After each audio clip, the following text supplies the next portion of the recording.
আমাদের দেশে আর্টিকেল 49 অনুযায়ী রাষ্ট্রপতি আনফেটার্ড পাওয়ার এক্সারসাইজ করে যে কোনো সাজাপ্রাপ্ত আসামিকে ক্ষমা করে এবং যদি কারো বিরুদ্ধে প্রসিডিংস চলা অবস্থায় থাকে যে কোনো অবস্থায় উনি আসলে ক্ষমা করতে পারেন এবং এই ক্ষমাটা উনি যে কোনো কোর্টের আদেশের বিরুদ্ধে ট্রাইব্যুনালের আদেশের বিরুদ্ধে এমনকি বিভাগীয় মামলায়ও যদি সাজা হয় সেই ক্ষেত্রে উনি ক্ষমা করে থাকেন।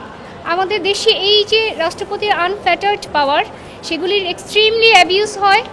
উনি এই যে ক্ষমা করেন এটার কোনো নীতিমালা নাই, বেশিরভাগই পলিটিক্যাল কনসিডারেশনে ক্ষমা করা হয়েছে এবং এই পর্যন্ত যাদেরকে ক্ষমা করা হয়েছে তার বেশিরভাগই হত্যা মামলার আসামি।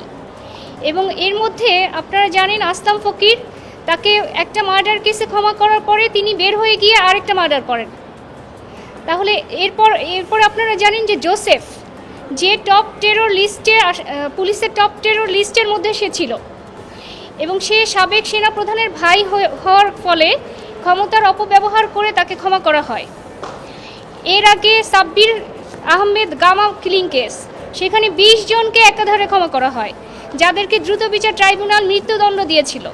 এগুলো হচ্ছে রাষ্ট্রপতির ক্ষমা করার যে ক্ষমতা সেটার অপব্যবহারের এক একটা দৃষ্টান্ত, যা আমাদের বিশ্বে অন্য কোথাও এই পাওয়ারের এত অ্যাবিউজ হয় না, আমাদের দেশে যতটা হয়েছে।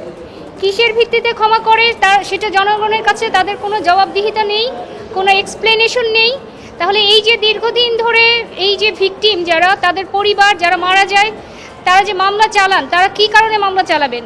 যদি অ্যাপিলেট ডিভিশন পর্যন্ত রায় হওয়ার পরে ক্ষমা করে দেওয়া হয় তাহলে এই ধরনের ক্ষমার সুযোগ নিয়ে যে কেউই তো তখন মার্ডার করবে, কেননা পলিটিক্যাল কানেকশন থাকলেই তো হচ্ছে।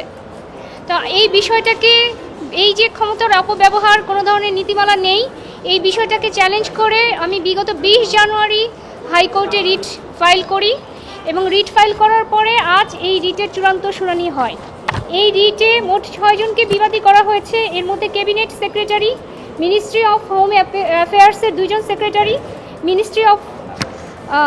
মিনিস্ট্রি অফ লয়ের 2 জন সেক্রেটারি এবং রাষ্ট্রপতির প্রেসিডেন্টস অফিসের সিনিয়র সেক্রেটারি এবং পার্লামেন্টের সেক্রেটারিয়েটের সেক্রেটারিকে এখানে বিবাদী করা হয়েছে। এখানে আমরা কোর্টে এই রাষ্ট্রপতির ক্ষমতার অপব্যবহারের বিভিন্ন এক্সাম্পল দেখিয়েছি, পাশাপাশি অন্যান্য দেশে এগুলো কিভাবে গাইডলাইন আছে এবং অ্যাপ্লিকেশন প্রসেস কি। আপনারা চিন্তা করেন যে কিছু আসামি কোনোদিন কোর্টেই উপস্থিত হয়নি, সে ক্ষমা পেয়ে গেছে। এখন সে ক্ষমা পেলো কিভাবে? সে অ্যাপ্লিকেশন প্রসেসটা কি? উনি কি ক্ষমা চেয়েছেন বা একজন পলাতক আসামিকে কি ক্ষমা করতে পারেন? কিন্তু সেটারও এক্সাম্পল সেট হয়েছে। এই ধরনের অপব্যবহার রোধে আমরা সুনির্দিষ্ট নীতিমালা চাই এবং এই জন্য আমরা কোর্টে এই বিষয় নিয়ে আবেদন জানাই। মাননীয় হাইকোর্টের ডিভিশন বেঞ্চ, মাননীয় বিচারপতি ফারাহ মাহবুব এবং মাননীয় বিচারপতি দেবাশিস রায় এর ডিভিশন বেঞ্চ, দেবাশিস রায়চৌধুরীর ডিভিশন বেঞ্চ আজ এই শুনানি শেষে রুল জারি করেছেন। রুলে বলা হয়েছে যে কোনো ধরনের নীতিমালা ছাড়া রাষ্ট্রপতির ক্ষমা করার ক্ষমতা প্রয়োগের ক্ষমতা কেন অবৈধ ঘোষণা করা হবে না এবং কেন তা সংবিধানের সাথে সাংঘর্ষিক ঘোষণা করা হবে না। এবং আরও রুলে আরেকটি প্রশ্নে দেওয়া হয়েছে যে এই যে ক্ষমা করার ক্ষমতা প্রয়োগে, রাষ্ট্রপতির ক্ষমা করার ক্ষমতা প্রয়োগে কেন নীতিমালা তৈরি করা হবে না। এটা 4 সপ্তাহের রুল হিসেবে জারি হয়েছে।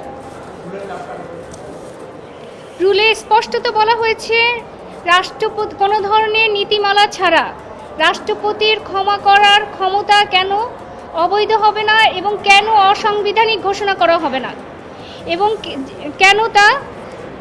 কেন রাষ্ট্রপতির ক্ষমা করার ক্ষমতা প্রয়োগে নীতিমালা তৈরি করা হবে না। নতুন নতুন শীর্ষ খবরের জন্য চ্যানেলটিকে লাইক, কমেন্টস, শেয়ার, সাবস্ক্রাইব অথবা ফলো করুন।